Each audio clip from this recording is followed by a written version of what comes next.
वृंदावन के दिल में एक ऐसा जंगल है जो विज्ञान और तर्क को चुनौती देता है। यह है निधिवन। यहाँ के पेड़ सूरज की तरफ नहीं बल्कि ज़मीन की ओर मुड़कर बढ़ते हैं। पुजारी इसे आत्माओं का बगीचा कहते हैं, लेकिन स्थानीय लोगों के लिए यह डर का दूसरा नाम है। हर शाम जैसे ही सूरज ढलना शुरू होता है, यहाँ की हवाओं में एक अजीब सी हलचल होने लगती है।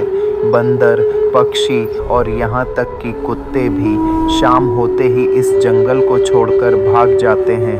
शाम के 7 बजते ही भारी लोहे के दरवाज़ों पर ताले लटका दिए जाते हैं। पर आखिर क्यों? रात के सन्नाटे में निधिवन में ऐसा क्या होता है? इसका रहस्य जितना सुंदर है उतना ही घातक। मान्यता है कि हर रात भगवान कृष्ण यहाँ रासलीला करने आते हैं।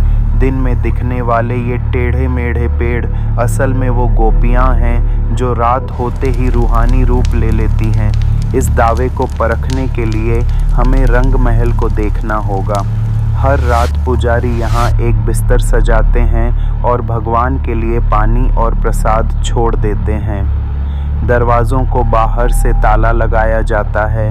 फिर भी सुबह 5 बजे जब मंदिर खुलता है तो बिस्तर ऐसा मिलता है जैसे कोई वहाँ सोया हो। पानी का बर्तन आधा खाली होता है और प्रसाद चखा हुआ, जबकि ताले बिल्कुल सुरक्षित होते हैं। आप सोचेंगे किसी ने छुपकर कैमरा क्यों नहीं लगाया?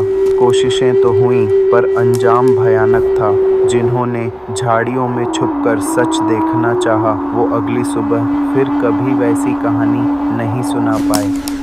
कोई अंधा हो गया, कोई गूंगा, तो किसी ने अपना मानसिक संतुलन ही खो दिया। निधिवन से सटे घर भी खौफ की कहानी कहते हैं।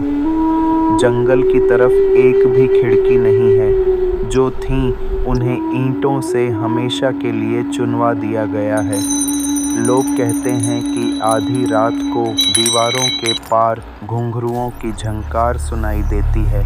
क्या निधिवन किसी दूसरी दुनिया का द्वार है, या इस रहस्य के पीछे कोई ईरी इंजन छिपा है?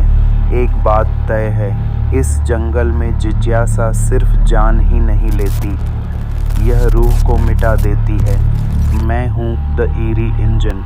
अगर आप वर्जित रहस्यों की गहराई में उतरना चाहते हैं तो सब्सक्राइब करें।